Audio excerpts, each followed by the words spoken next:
जय शिवालाल। महाराष्ट्र राज्याचे लाडके मुख्यमंत्री तथा गृहमंत्री सन्माननीय देवेंद्रजी फडणवीस साहेब उर्फ देवाभाऊ, आपणास मी ॲडव्होकेट रमेश खेमू राठोड एक नम्र विनंती करत आहे की सदरच्या निवडणुकापूर्वी आपण बंजारा समाजाच्या एका मीटिंगमध्ये तथा सभेमध्ये असे बोलला होता की बंजारा समाजाला जर खरा न्याय कोणता पक्ष देत असेल तर ते पंतप्रधान नरेंद्र मोदी साहेबांचा भाजप पक्ष आहे असे आपण बोलला होता।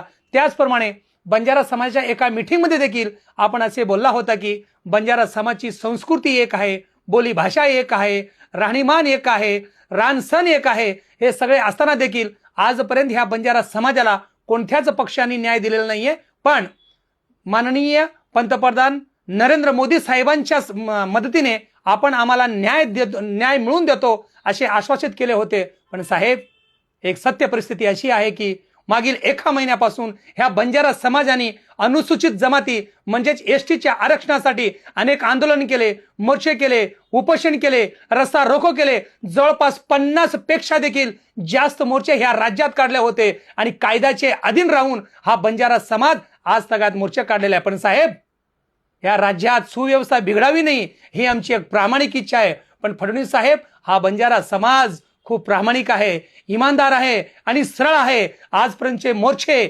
आंदोलन, रस्ता रोको हे सगळे फक्त आणि फक्त कायद्याचे अधीन राहून आम्ही काढलेला आहे। बंजारा समाजाची या सहनशीलतेचा अंत पाहू नका। आपण लवकरात लवकर या बंजारा समाजाला एसटी आरक्षणाचे म्हणजेच अनुसूचित जातीचे जे काही शिफारस असतील ते केंद्राकडे करावे आणि राज्यामध्ये मागासवर्गीय सारखे आरक्षण तुम्ही आम्हाला द्यावे। एवढीच नाही, आमच्या समाजाला या राज्याचे कायदेशीर मार्गाने म्हणजेच संविधानिक मार्गाने जो काही हक्क आणि अधिकार आहे आपण लवकरात लवकर द्याल अशी आशा आणि अपेक्षा मी व्यक्त करतो। जय शिवालाल, जय हिंद।